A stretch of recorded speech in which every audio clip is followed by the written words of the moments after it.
But a quick addendum at the end of this series on Iqbal. It's hard to believe I just finished it. I think this might be the longest series I've recorded in YouTube or Rumble videos. I don't really know what to say at the end of this series. There's so much stuff to talk about. I should first say maybe that I am well aware of how much of a dismal failure the series has been in understanding this book both accurately and thoroughly. I'm sure there were mistakes here, so much for accuracy. As for thoroughness, I didn't even try on a lot of the stuff in this book. I hope this was useful as an introduction for some people. I hope for some people who know some aspects of the book, maybe you didn't know others, and hopefully I can fill that in. It is probably a good idea to take what I've said here as a model for interpreting Iqbal and use it till you find a better one. I often say that about the philosophers I talk about. Okay, what else shall I say? I often felt like I was just barely understanding Iqbal. In fact, maybe not even quite that. I'm reaching to understand something that at this moment just a little bit beyond my ability to understand, because, it's not the easiest book to understand, or because the ideas are just that big. But anyway, I enjoyed it. This is a fascinating book, and I hope this was helpful. And again, I suggest, if you don't have any better idea, take this as a model for interpreting Iqbal until you find better ones. And I hope, if nothing else, I gave you a few pointers on the text that might be of some use.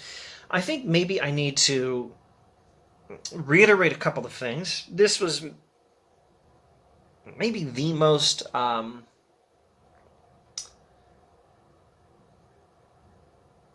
I'm not trying to say this. I almost want to say the most personal thing I've ever recorded on in a YouTube or Rumble philosophy series, which is weird. You'd think that would happen with something I did on Augustine or something. But in recording this series, I had to interact with so many interesting ideas, and so many of them I agree with so enthusiastically, and a couple of them I don't agree with. And these are really close ideas to me. These ideas really hit home. So let me maybe this will be the closing of this addendum. Let me reiterate, if I can, one or two things where I do disagree with Iqbal, and one or two things where I agree, just in hopes of providing some clarity. So I may have mentioned that there was one thing I was worried about in Iqbal, and it was in chapter The Principle of Movement in the Structure of Islam, chapter 6. And that was when he talks about political parties in Turkey, and I don't even know if I mentioned it in this video. I think I may have mentioned like 28 videos back or something, that there might be one worry I have. And the worry I had was that the political entities in Turkey he mentioned might have some connection or other to the Armenian genocide. I'm not aware that they do. I don't know the history of Turkey well enough. I was worried that if I tried to research the political parties in Turkey he was talking about, I might find that in chapter 6 he says something favorable about one of them, and that one had something to do with the Armenian genocide. I'm delighted to say that I don't believe that that is the case. I am delighted to say that, as far as I'm aware, the political parties in Turkey he mentions are not connected to anyone connected to the Armenian genocide, as far as I know. But I do not know the history of Turkey even remotely well enough. There might be some problem there. I do remember, as I think I mentioned probably in the first video, I remember reading something that he said about the Ahmadis that I believe I disapproved of. So, I've got potential concerns with Iqbal, although, as I also said in the first video, this happens. I rarely, if ever, will read a philosopher to be edified by the philosopher's own life. They tend to be pathetic failures, even at their own standards.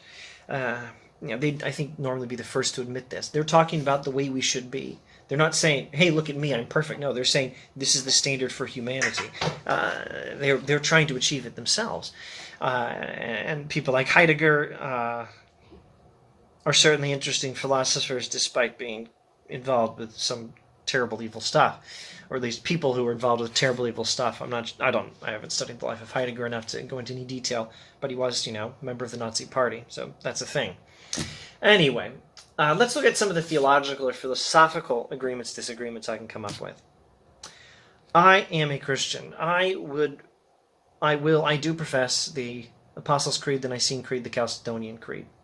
I think I would happily sign, though, to be prudent, I shouldn't promise anything until I reread them. I think, though, I could happily sign the Baptist Faith and Message 1920, 1960, and 2001, or whatever exactly those years are. Chicago Statement on Biblical Inerrancy, I think I could sign that.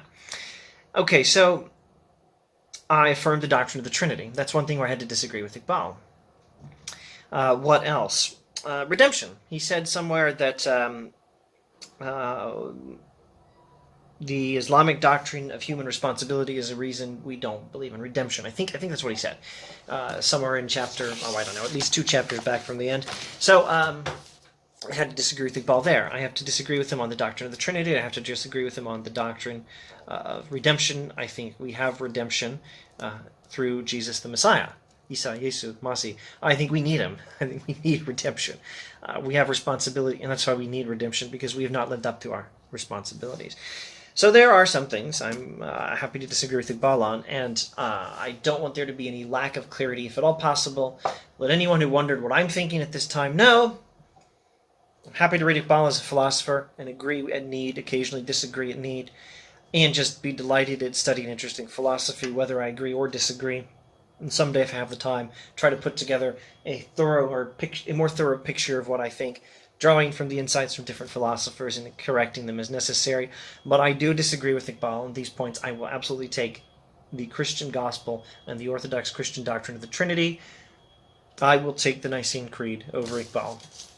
So there's one thing where I do disagree with some things that come up. Now let's see if I can name 1 or 2 things where I do agree. Human beings are made in the image of God.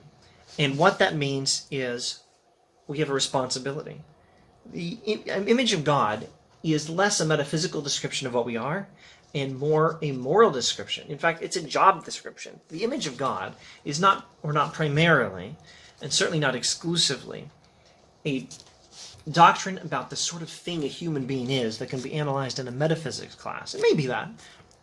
I think it probably is that. I don't think Iqbal would even disagree with that. But more than anything, the doctrine that human being is the image of God is a job description. To be the image of God is to have a responsibility to live creatively in the world. I totally support that. I think that's probably exactly right. Also, I think I've seen this in some Christian and Jewish sources as well. All right. Golly, that was a long slog through a fascinating book. If you like, leave comments. Point out what I got wrong. Point out what I left out. Or ask questions or make comments about all these other things. Thanks for watching.